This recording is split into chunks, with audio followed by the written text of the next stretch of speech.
berishdi va aynan durang hisobi yuzaga kelgan edi. Endi ikkinchisida ko'ramiz qanday bo'lar ekan.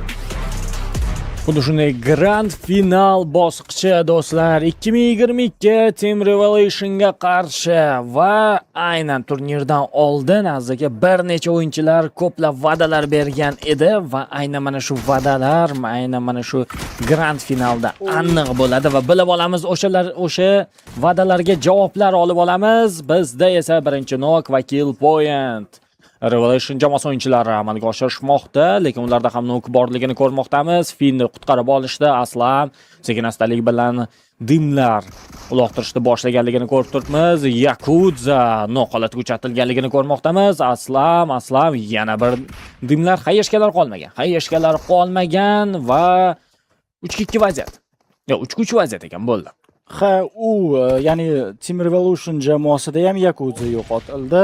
Marishka juda ham yaxshi harakat qildi mana shu vaziyatda va ko'ramiz, son jihatidan bir xil holat yuzaga kelyapti. Hardboy yuqorida tomda raqib o'yinchisi borligi haqida menimcha xabari yo'q va aslan bundan foydalanib ketishi mumkin. Mana endi xabar topdi Hardboy.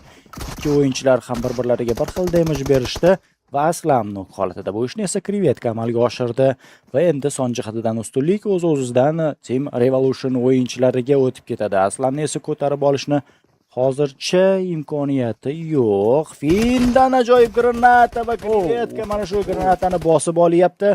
Hardboy katta sahnaga chiqishi kerak. Hardboy low HP da va u nok holatida. Ziko hozir olib chiqib ketadimi? Yo'q, Marishka olib chiqib ketdi.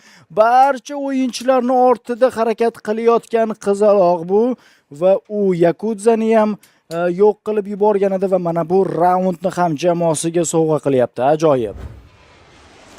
Va 1-0 2022 jamoasi o'yinchilari oldinga chiqib olishmoqda do'stlar. Ko'rib turganimizdek Titanic Compoundga tezlik bilan yetib kelib olishdi Ramzes. Yana xuddi boyagidek xato Ramzesda va yana nok holatga uchratildi. Tezlik bilan dimlar uloqtirilmoqda, lekin Ramzes baribir ham yo'qotildi. Endilikda 4-3 vaziyatda qolib ketishmoqda. 2022 jamoasi o'yinchilari Titanic Compoundni ichiga kirib olsa bo'ladi. Marishka mana shu teshikdan ham kirib olsa bo'ladi. Agarda xabar bo'lsa. Aslam Titanic Compoundning birinchi qavatida burchak olishni boshlagan Team Revolution o'yinchilaridan biri aynan Yakuza. Ustunlik Revolution jamoasiga o'tdi bu yerda son jihatidan va Yakuzani pozitsiyasiga e'tibor bering. Hozir kutilmagan holatni yuzaga keltirib chiqarishi mumkin.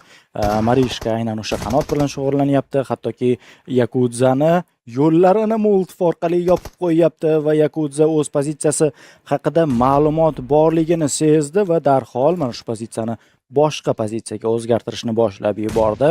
Hozir Hardboy katta sahnaga chiqish kerak. Hozir hisobni Team Revolution jamoasi tenglashtirishi kerak. Mana shu son jihatidagi ustunlikdan foydalanib Yakuza granata otdi, lekin u pozitsiyada raqib o'yinchilardan hech kim yo'q edi.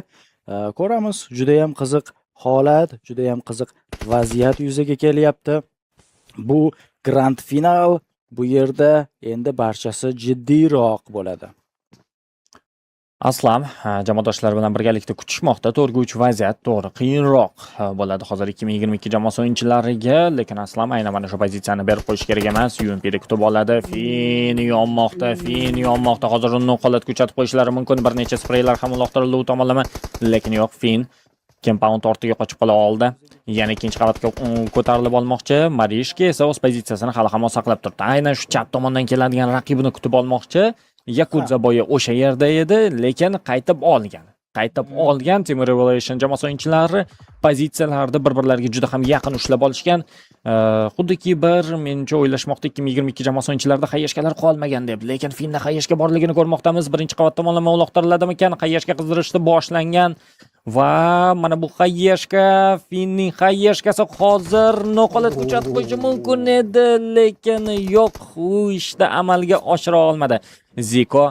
Ziko yaqinlashib boraverish kerak. Yakuza mana Finning ikkinchi xayashkasi oxir oqibat o'z manziliga yetib bordi va 2022 jamoasi o'yinchilari bosim o'tkazishni boshlashmoqda. Marishka birinchi bo'lib kirib bormoqchi.